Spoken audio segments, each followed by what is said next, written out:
Ya,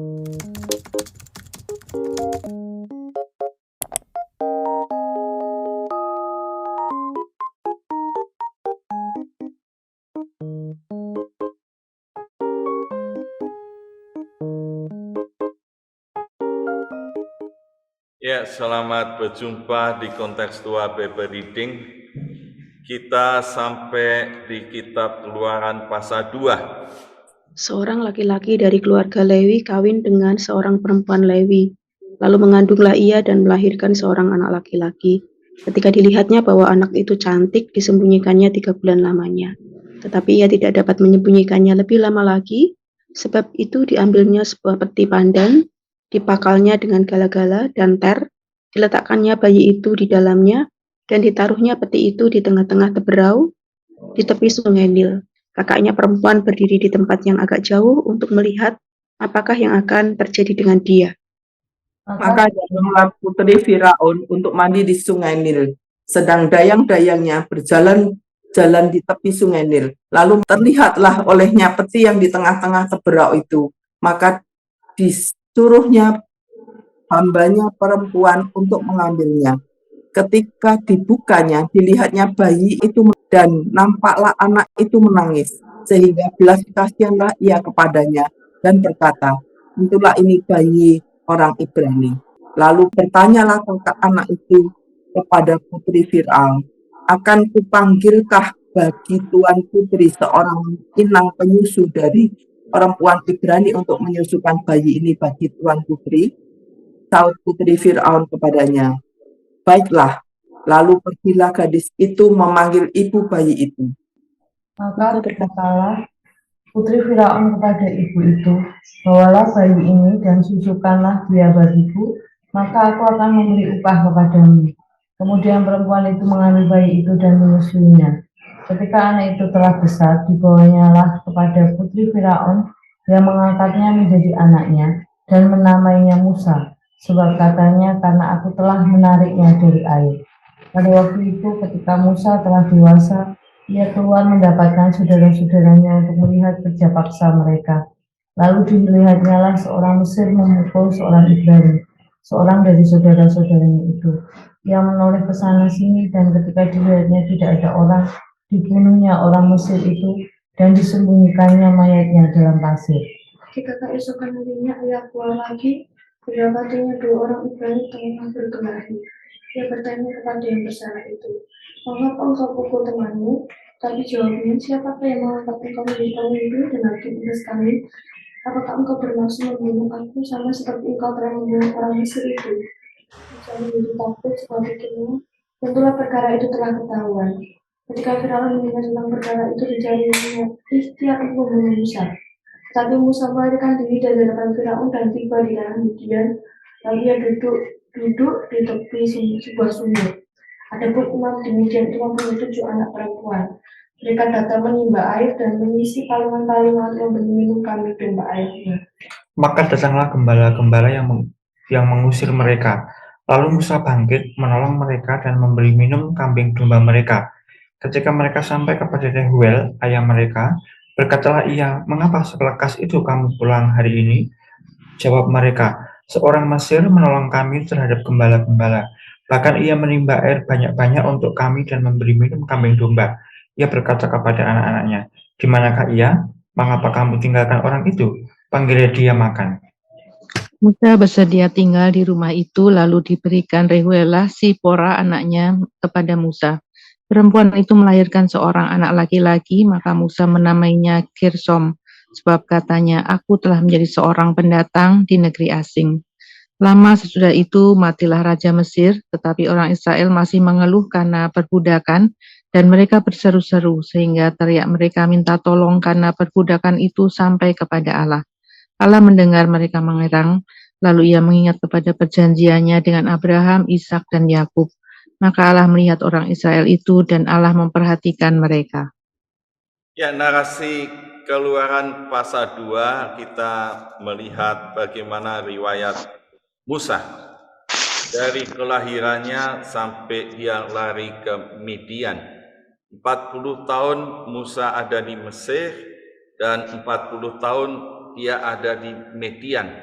Di pasal 1 kemarin kita bisa memperoleh data bahwa semua bayi yang ada di Mesir, khususnya dari orang-orang Ibrani, yang laki-laki harus dilempar ke sungai Nil, dan ini satu taktik yang dipakai Raja Firaun untuk menghabisi orang-orang Ibrani. Di pasal 2 kita melihat satu data bahwa Musa sudah disembunyikan 3 bulan oleh ibunya, dan ibu ini dengan iman menunjukkan apa yang akan terjadi dengan anak laki-laki ini. Dan kalau dia sembunyikan, kalau dia ketahuan, ya resikonya sangat berat. Tapi dia imannya menunjukkan bahwa bayi ini ada dalam rencana Tuhan, dan akhirnya tidak bisa dipertahankan. Setelah 3 bulan dipakailah satu gala-gala yang diter dan akan dilepas di sungai Nil, dan kakaknya melihat apa yang akan terjadi dengan bayi ini. Dan kalau kita melihat data ini, maka kita menemukan bahwa waktu dia dilepas di sungai Nil ini, ternyata ada putri Firaun yang melihat anak itu menangis, dan timbullah belas kasihan. Dan putri Firaun ini jelas tahu, dia katakan, tentulah ini bayi orang Ibrani. Dan Firaun sudah mengumumkan bahwa semua bayi laki-laki orang Ibrani akan dibunuh. Tapi ini punya belas kasihan, dan kakaknya yang mengamati dari jauh bisa berkata, akan kupanggilkan bagi Tuan Putri seorang inang penyusu perempuan Ibrani, dan dia menerima. Baiklah, bawalah. Dan putri ini katakan, susukanlah dia bagiku itu, maka aku akan memberi upah kepadamu. Dan ternyata yang dipanggil ibunya. Dan putri Firaun ini memberi nama Musa karena ditarik dari air. Ini arti kata nama Musa, ditarik dari air. Dari bagian yang pertama ini kita bisa melihat ibu Musa punya iman. Putri Firaun ketemu bayi itu penuh belas kasihan, sampai akhirnya dia merawat, mengambil sebagai anak angkat, dan dipelihara sampai dewasa. Pelajaran yang kita ketahui dari sini, ternyata Allah kalau mempunyai rencana bagi umatnya dan punya rencana bagi orang-orang yang akan melayani sebagai pemimpin, Allah bisa bertindak dengan cara apapun, dan bayi ini bisa masuk di istana Firaun. Dan kalau kita melihat satu strategi militer, ini musuh pun bisa masuk di tengah-tengah yang dia akan melepaskan umatnya. Jadi ini menunjukkan Allah yang berotoritas melebihi kekuasaan Firaun yang pada waktu itu dia sangat besar kuasanya. Dan bangsa Mesir adalah bangsa yang kuat, tapi toh Musa bisa masuk di tengah-tengah itu karena ada dalam rencana Tuhan. Kemudian kita melihat bagian yang kedua, yaitu Musa setelah dewasa. Dia sudah berumur 40 tahun kira-kira, dan dia mulai keluar dan melihat saudara-saudaranya yang ada dalam kerja paksa yang sangat menyedihkan, menyusahkan. Maka apa yang dia lihat, ternyata dia menolong saudara-saudaranya yang dipukul oleh seorang Mesir. Dan ini Musa menolong. Ya, dia punya hati yang baik. Dia ingin menolong saudara-saudaranya. Dan orang Mesir ini dibunuh dengan tidak diketahui orang, disembunyikan. Dan berapa hari keesokan harinya ia keluar lagi, didapati 2 orang Ibrani yang bertengkar, dan Musa mendapatkan orang ini dan dia bertanya, "Mengapa engkau pukul temanmu?" Ya, mengapa engkau pukul temanmu? Tapi orang yang salah ini justru menjawab, "Siapakah yang mengangkat engkau menjadi pemimpin atau hakim atas kami? Apakah engkau bermaksud membunuh aku sama seperti engkau tidak telah membunuh orang Mesir itu?" Ya, saudara bisa lihat ini satu dari sudut Musa. Ternyata hati Musa mulai timbul, ya, belas kasihan, punya empati kepada orang-orang Ibrani yang kerja paksa, yang susah, dan dia melihat kalau dia bertengkar ini suatu yang tidak baik. Apa yang menjadi bagian hati Musa bisa timbul itu?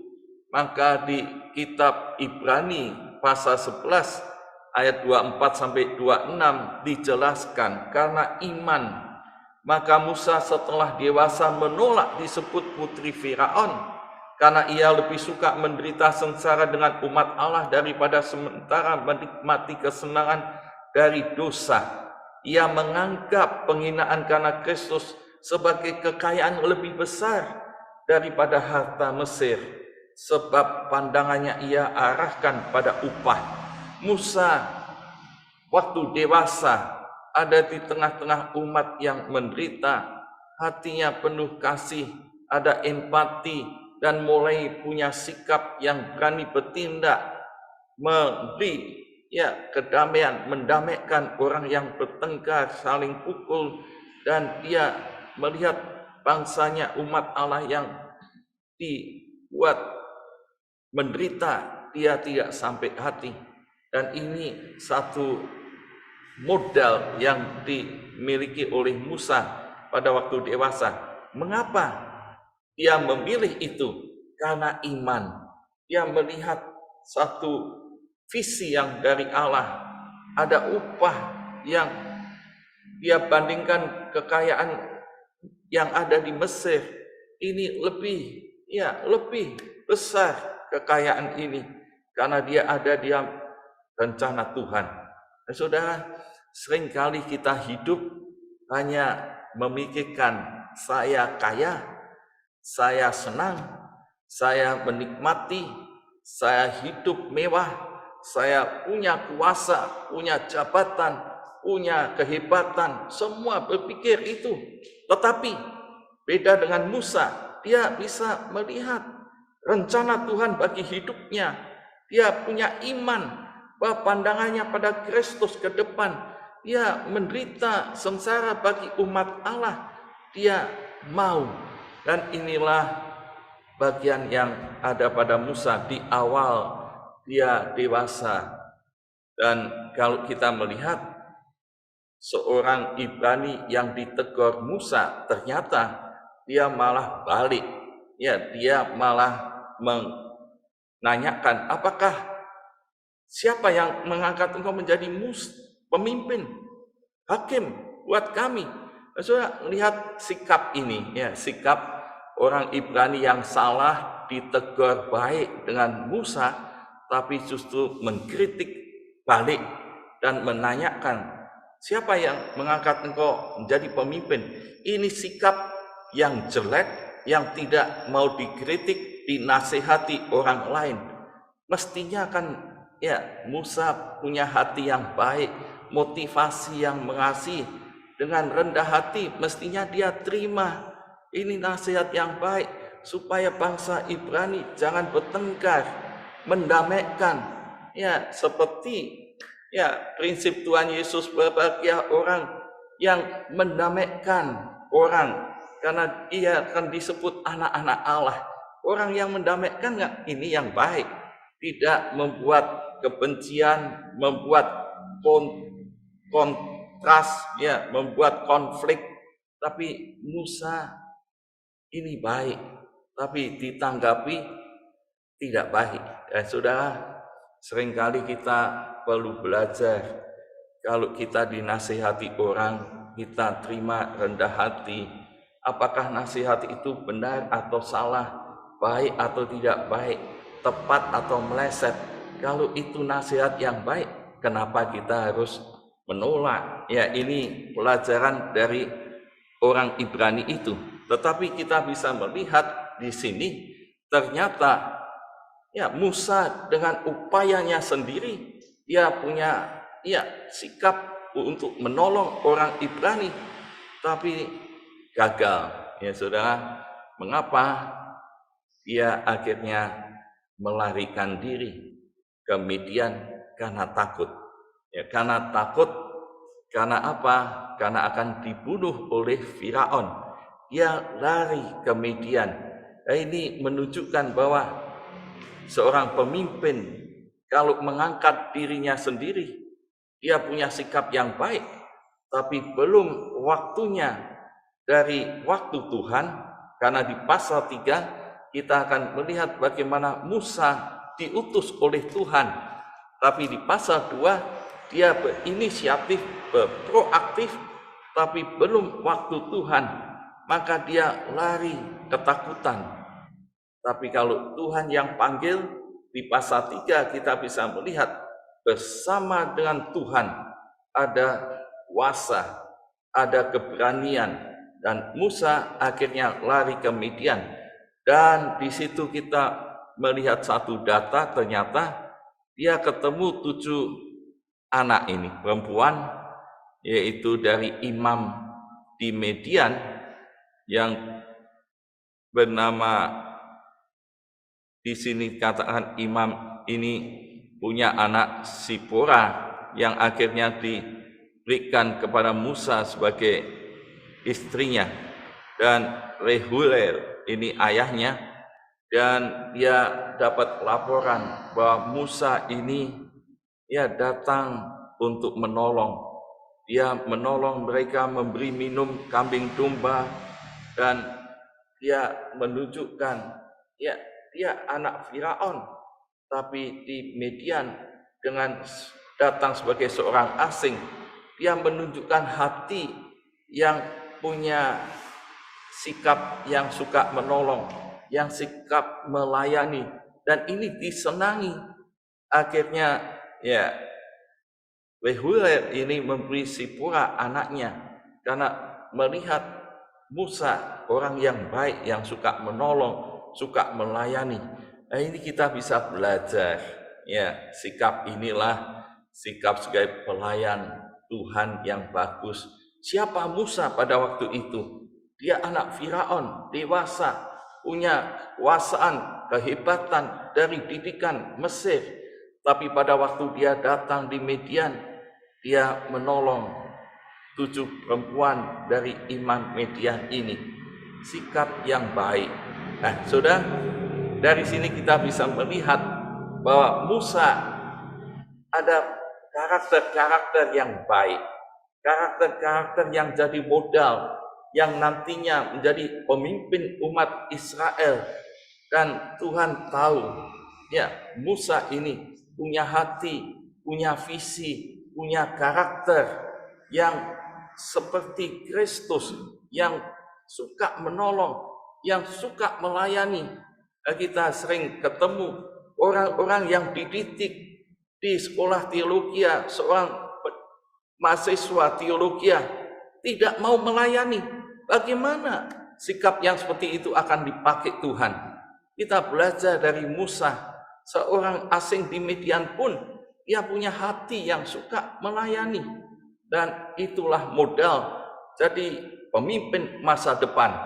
Maka dari sini kita cek amanat teksnya bahwa Allah itu punya rencana dan kuasa melebihi kekuasaan yang hebat di dunia ini, sekalipun itu Raja Firaun.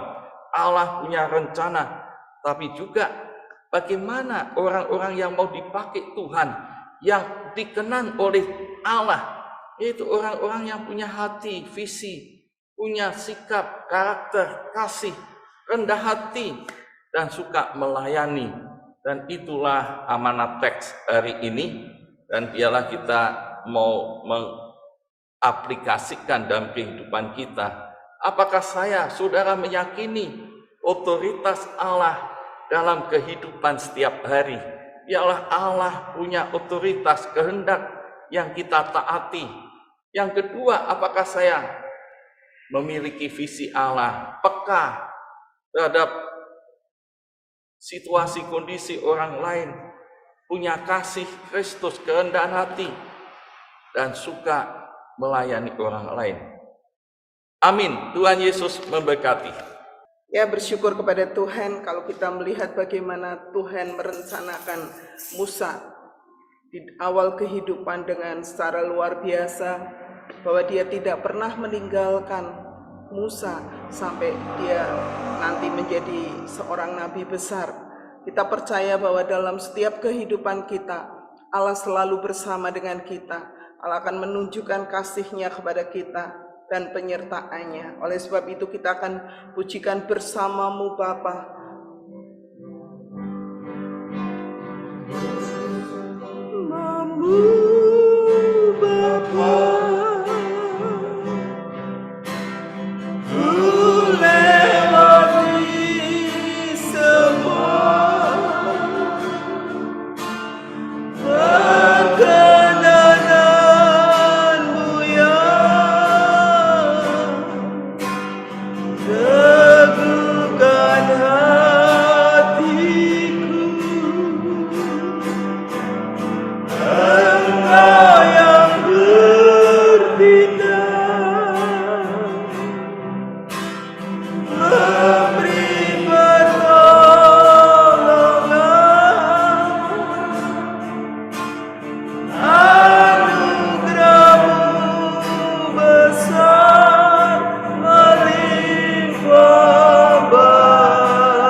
Katakan, Engkau ada bersamaku ya Tuhan.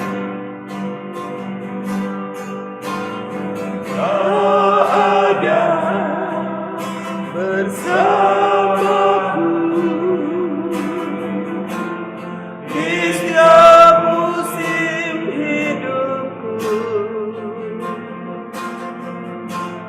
Tak pernah Kau biarkan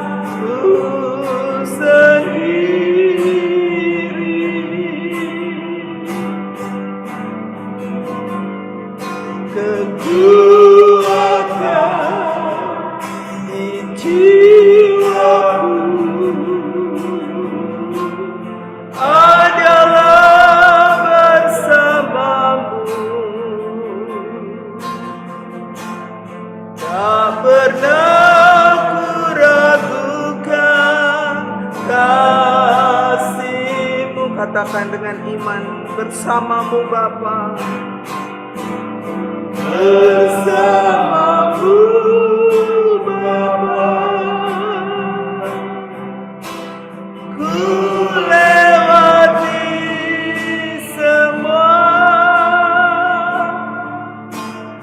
perkenan-Mu ya,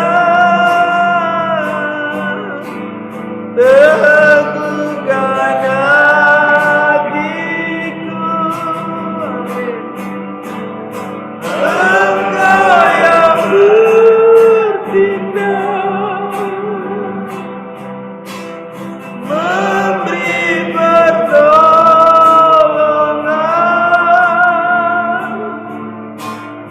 anugerah-Mu besar melimpah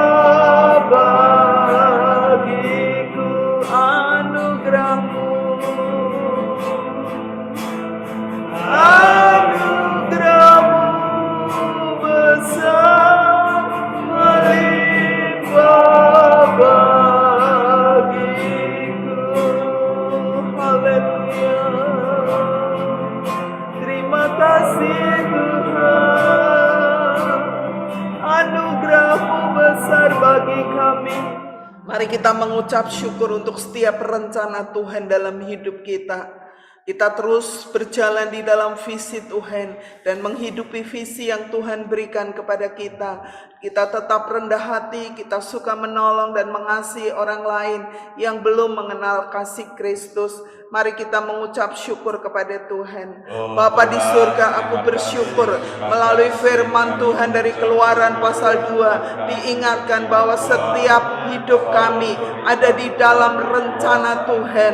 Engkau yang terus mengerjakan visi Tuhan dalam hidup kami, dalam hidupku ya Tuhan, supaya aku bersama dengan keluarga aku tetap ada dalam visi Tuhan, ada dalam panggilan Tuhan, tetap setia kepada Tuhan dan percaya bahwa Allah punya otoritas dalam hidup kami dari awal sampai dengan hari ini bahkan hari kemudian. Aku bersyukur kepadamu Tuhan, aku berterima kasih ya Engkau membuat kami tetap rendah hati, tetap setia, dipenuhi kasih Kristus untuk menolong saudara-saudara kami yang memerlukan Engkau Tuhan. Terima kasih Tuhan, terima kasih. Di dalam nama Yesus kami mengucap syukur, kami berdoa.